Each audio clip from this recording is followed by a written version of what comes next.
RDC-Éthiopie. On doit quand même dire que c'était pas facile la préparation de cette rencontre. C'est le moins qu'on puisse dire. Hein. Enfin, restons confiants. Je viens d'apprendre qu'il y a des garçons qui viennent d'atterrir. Voilà, donc la tension monte.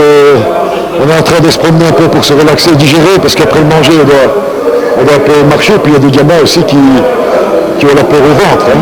Donc voilà, c'est relax. Maintenant, on va faire le briefing. Mais le briefing est très difficile parce que j'ai 3 ou 4 joueurs qui sont à l'aéroport toujours. Donc qui arrivent ce matin en fait. Oui, on vient de me prévenir qu'ils sont arrivés. Donc le briefing et la théorie, elle va être faite sans les joueurs. C'est assez spécial. Et ça m'arrive qu'au Congo, comme je suis un peu africain, je m'habitue là. Donc coach, dans l'ensemble, le moral de troupe, la présélection que vous avez, les joueurs que vous avez, vous êtes sûr que vous pouvez faire quelque chose de mieux aujourd'hui? En football, on est sûr de rien. Et surtout respecter l'adversaire et pas être prétentieux. Donc tout ce que je veux, c'est qu'on soit bien concentré. Maintenant, il y a d'autres paramètres. Il y a par exemple l'expérience internationale. Et bon, même si les garçons qui arrivent en retard, comme Baguetta et Tcholola, nous savons, nous, Congolais, que Baguetta est un patron, un leader derrière. J'ai besoin de leaders dans les moments difficiles. Donc j'avais besoin de Baguetta. Donc même s'il est fatigué, c'est anormal, mais je veux qu'il soit là. Et Tcholola, vous savez, même s'il est fatigué et que le peuple est derrière lui, il ne va pas sentir la fatigue. Je connais ce garçon. Donc ces 2 garçons sont pour moi très importants. Maintenant, dire qu'on va gagner, je vous dirai ça après le match. Je répète, soyons tous derrière, c'est très important pour le pays, soyons tous derrière tous ces joueurs dans les conditions qu'on doit travailler. Bon, vous savez, j'ai déjà fait 10 mois de sacrifice. Je peux encore en faire un jour ou 2. Hein. Voilà. Et parlons un peu pour terminer de cette petite triste histoire. Vous avez eu du mal à quitter la Belgique. Qu'est-ce qui s'est passé réellement? Puisque les journaux ont parlé que l'entraîneur avait du mal même à avoir un visa, il n'était pas payé, il fallait $3000 à laisser à sa famille. On a raconté des tas de choses. Est-ce qu'on peut avoir la source vraie? Qu'est-ce qui s'est passé? Écoutez, bon, il n'y a rien ne s'est passé. Tout ça est exact, 10 mois sans salaire. Le billet d'avion, je ne savais pas partir puisqu'on ne me l'envoyait pas. Hein, donc je l'ai eu le mercredi soir, donc je suis parti le jeudi. Je trouve que c'est vraiment trop tard pour préparer une équipe.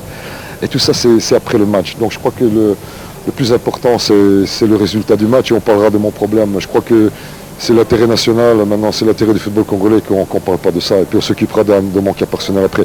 En tout cas, j'espère qu'on va vraiment s'occuper de mon cas parce qu'il serait lamentable et déplorable que je gâche en portant plainte à la FIFA, que je gâche un sacrifice et un travail de 10 mois. Et je vous dis, j'ai fait le sacrifice parce que c'est ma passion, mais aller faire comprendre ça à ma femme et à mon enfant que je ne suis pas payé depuis 10 mois et qu'elle doit faire des sacrifices financiers, et ça c'est plus difficile de faire comprendre aux femmes. Hein. Et je vous dis, d'abord maintenant c'est le match et puis on parlera de tout ça, de mon cas personnel après. Ok, bonne chance coach. Merci à vous et soyez derrière nous. Hein. Ok, on est là. Voilà, bienvenue. On vient de parler avec le coach de l'équipe nationale, Henri Desbireux. Et pour l'instant, vous êtes en train d'observer, les joueurs sont en pleine détente. Ils viennent de manger, vous avez observé ça sur vos images. Et là, ils sont en train de se détendre, question de faire une petite promenade digestive. Et nous vous laissons suivre tout ça en direct sur la RTGA, bien sûr.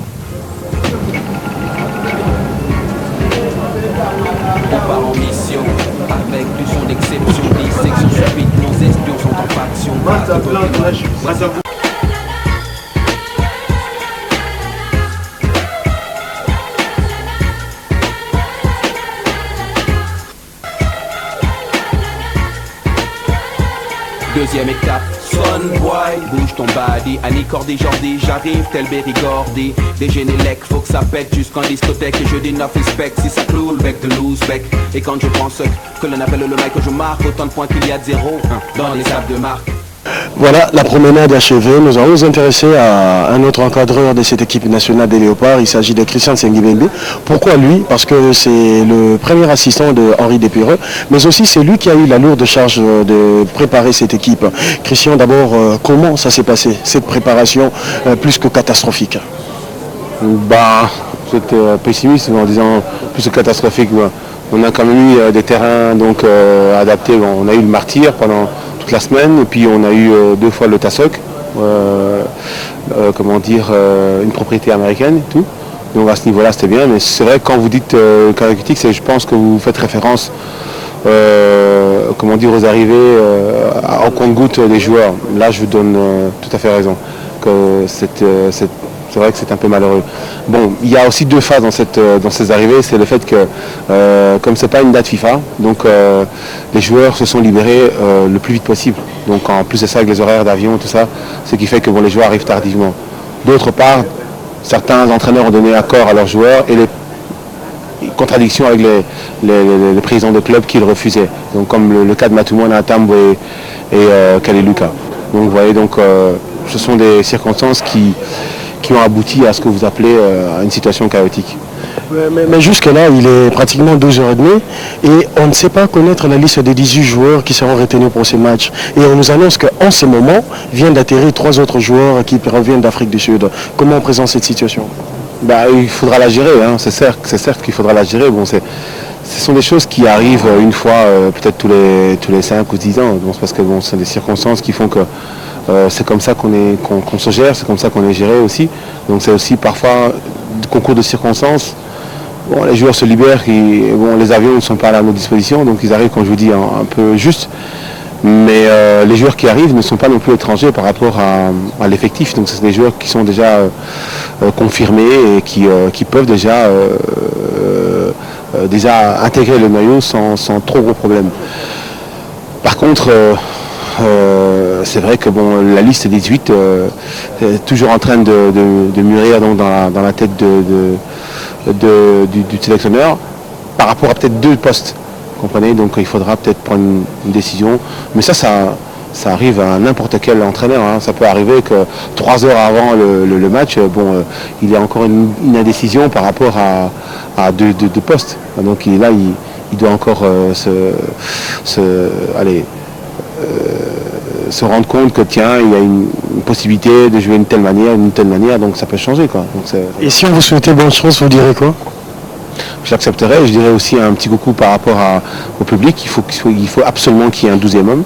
Dans pareilles circonstances, bon, il y a des gens qui peuvent sortir un gros match en allant le chercher vraiment au fond d'eux-mêmes, parce que bon, justement, quand on arrive à des situations entre guillemets comme la nôtre extrême, les joueurs peut-être se mettent, donc ils sont au pied du mur et ils arrivent à sortir un gros match, mais ils ont long sur la pédale dans la mesure où ils attendaient déjà ce match depuis déjà 3 semaines et que d'autres ont faim de la sélection nationale, donc ils vont pouvoir aujourd'hui se dépenser à bon escient.